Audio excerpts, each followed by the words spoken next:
What's up, everyone, and welcome to Fiction Series.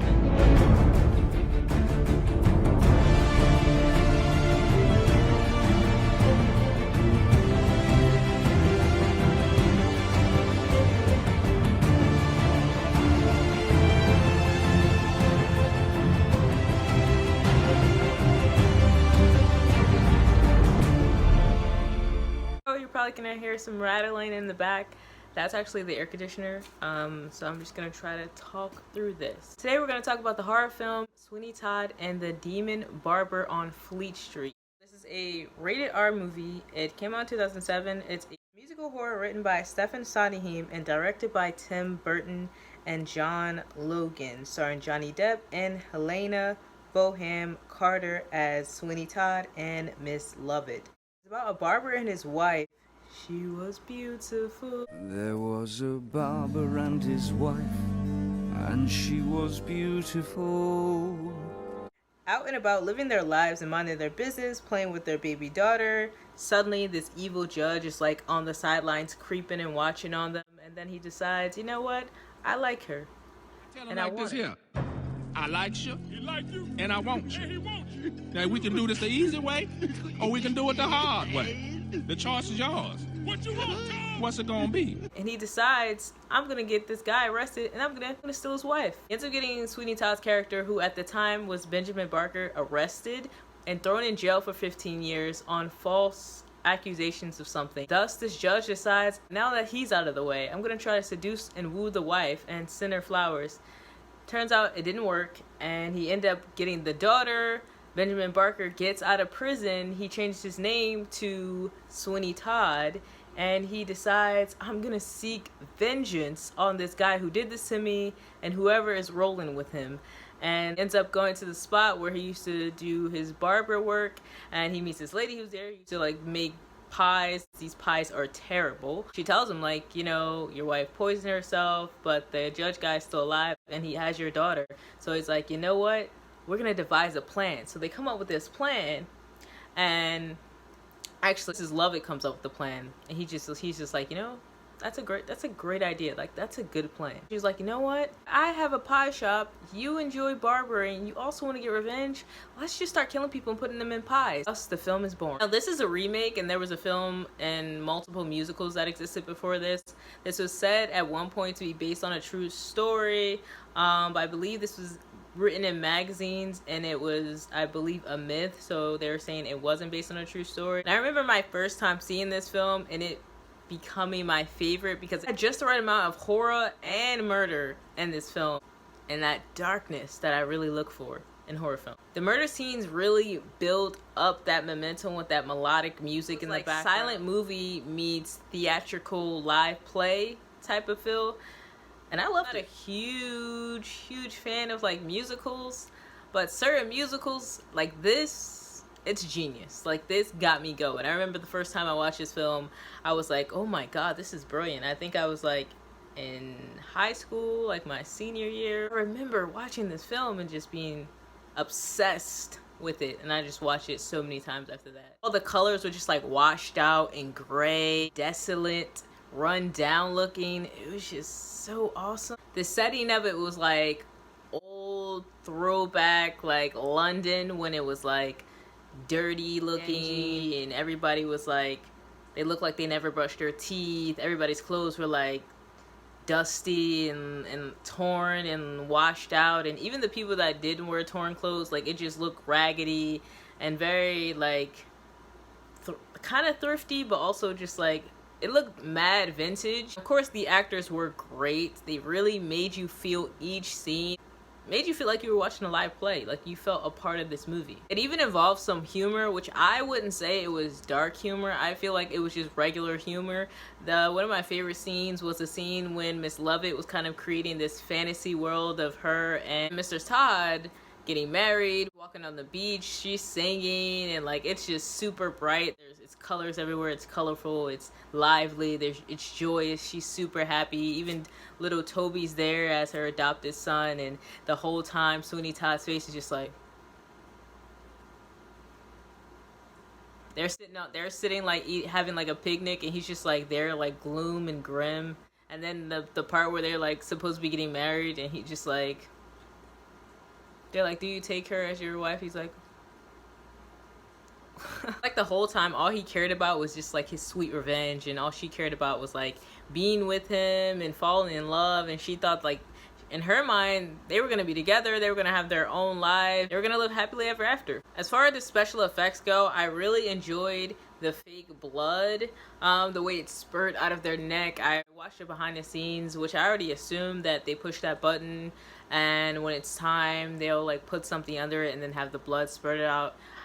I love that. That was cool. Yeah, so this whole movie I really enjoyed. Like I said, I've seen this movie a couple times, and I've even seen this movie live as a musical, and it was so just amazing. Like the live theatrical musical version of this, seeing it live at a play, great experience. One thing I do want to say is that you're telling me that nobody knew that something weird was going on, like all of a sudden business is a booming. They didn't say anything, but they didn't think like, okay, all these people are missing, and you telling me no one else besides the little boy like at the end found any type of fingernails, hair, toes, fingers in the meat pies except for only him?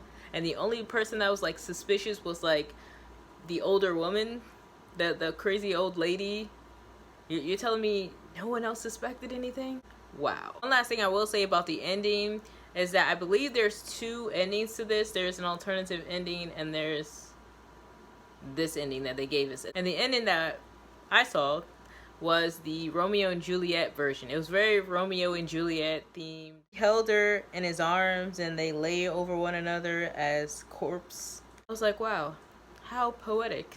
So overall, this is one of my fave movies, and I definitely would suggest it to people. Yeah, I think you can watch it maybe on like Tubi or Hulu. It used to be on Netflix. I don't think it's on Netflix anymore. If you can't find it on those three things, you can of course watch it online.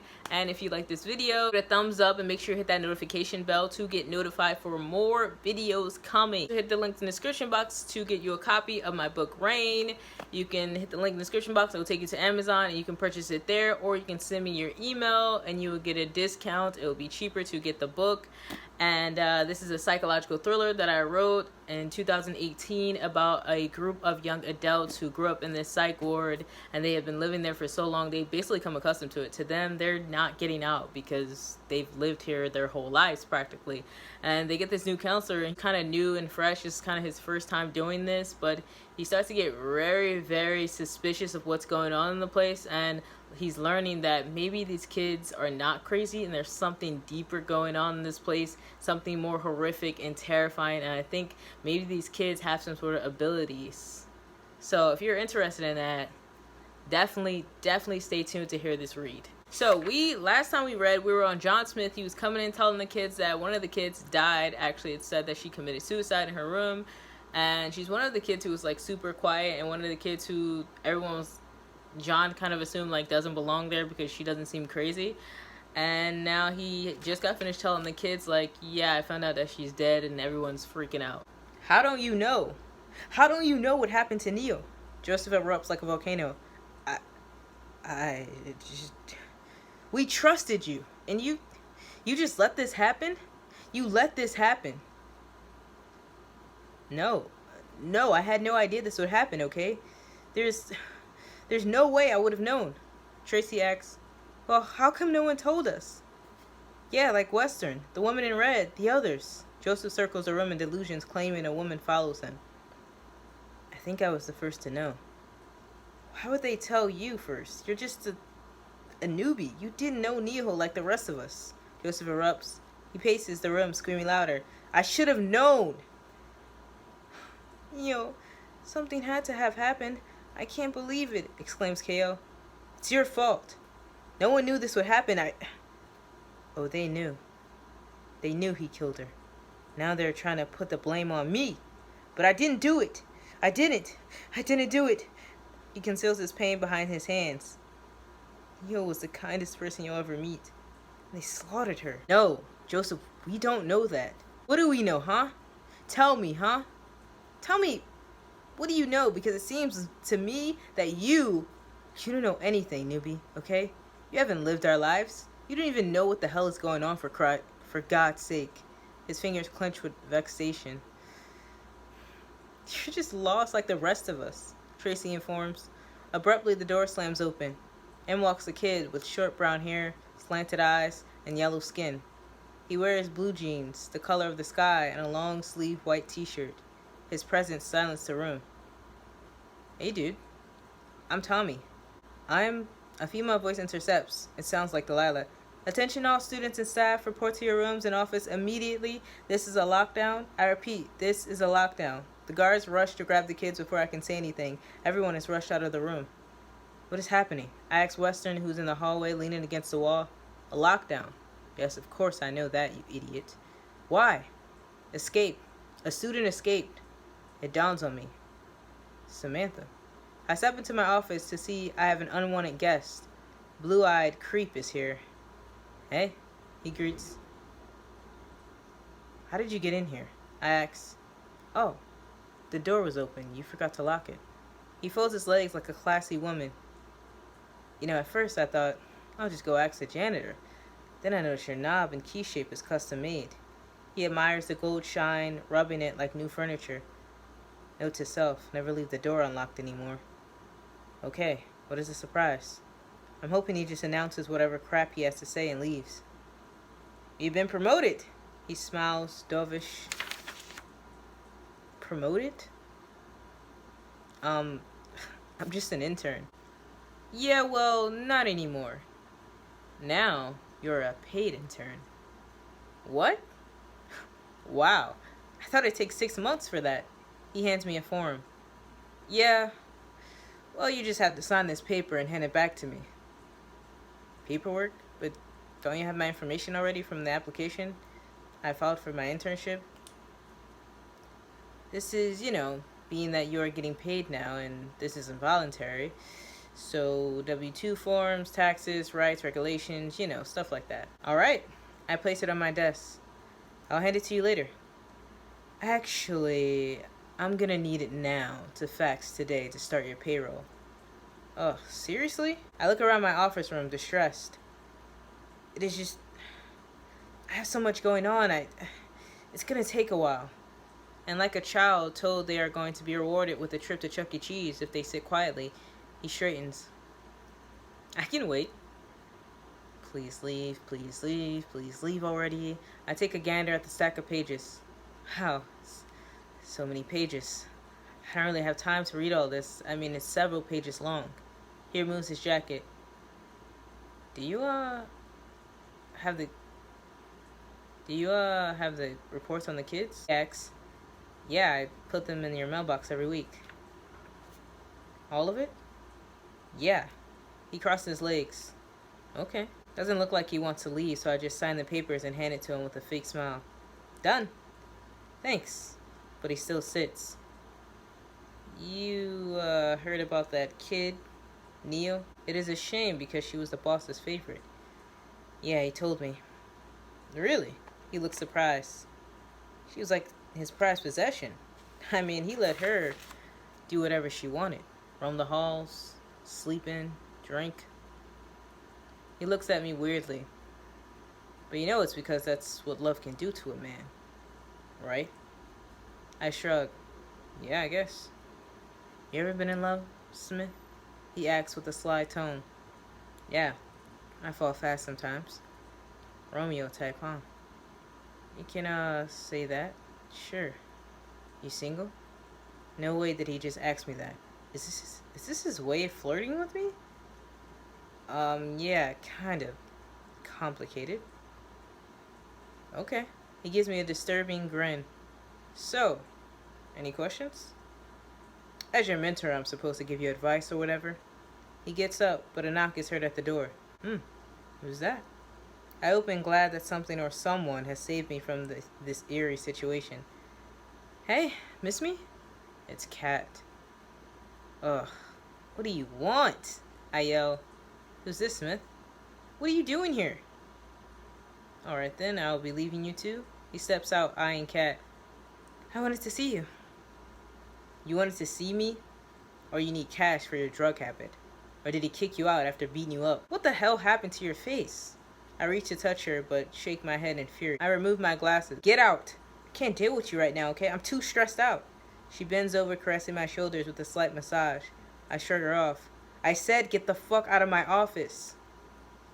I'm sorry, but you're just not manly enough for you like your abusive husband? I push her out the door. Yeah, you are so right now. Go. I can't. I have nowhere to stay. He kicked me out. I laugh.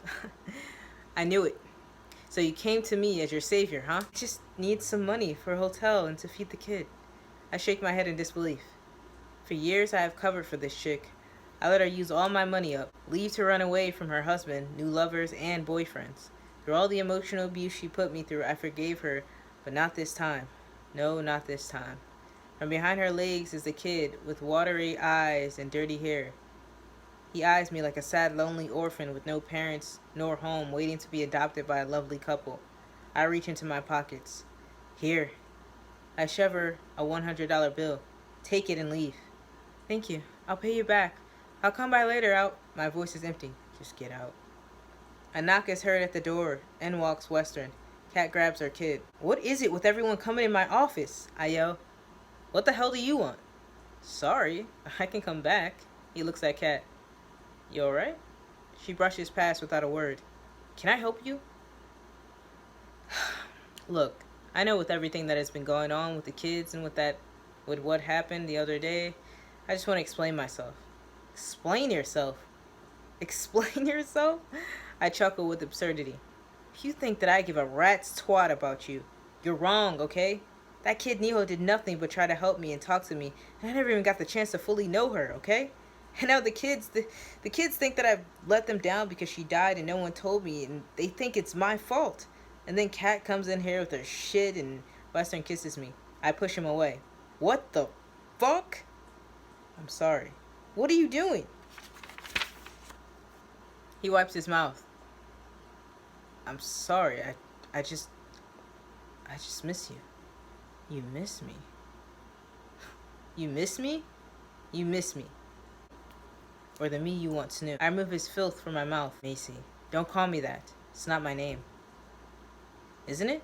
He taunts. I mean, do you really think you can just change your outer appearance and be someone else, huh? You think it works like that? I don't have feelings too? Like I don't still love you? Look, I don't care whom you identify as because I will never stop loving you. You left me, Macy. You left me. I snap with anger. Don't you dare put that blame on me. You put your hands on me. You abused me, Western. Until this day, you doubt it ever happened. I shake my head. That poor girl. I watched Joseph grip her up like that, and I did nothing. I should be ashamed of myself. It's all right. It's not your fault. He caresses my shoulders. That warm touch brings back unwanted memories. I can feel every touch we've shared, every kiss, and we're lying in bed looking into each other's eyes. We fall out onto the couch. The pulse of my heart pounds like a beating drum. His hand slips up my shirt, burning my chest like an iron press against cloth. The visuals of abuse swirl in my mind of the times he pushed my head into the brick wall, the suffocation of my lungs giving out after being strangled, and the many tears I cried. I gather the strength to push him off me. Get out! Get out! Remember, he threatens, I got you this job, and I can easily get you out of it, Smith. Remember that. I sob in agony. End scene. So, we just found out that Smith had another identity. He was actually someone else, and he changed his name, and he used to be with Western, who used to abuse him. Let's see how this tumbles as we go along. That was chapter 8, and we will get into chapter 9 in the next review, and I will see you all next time. Be sure to subscribe to the channel and hit that thumbs up button, and peace out.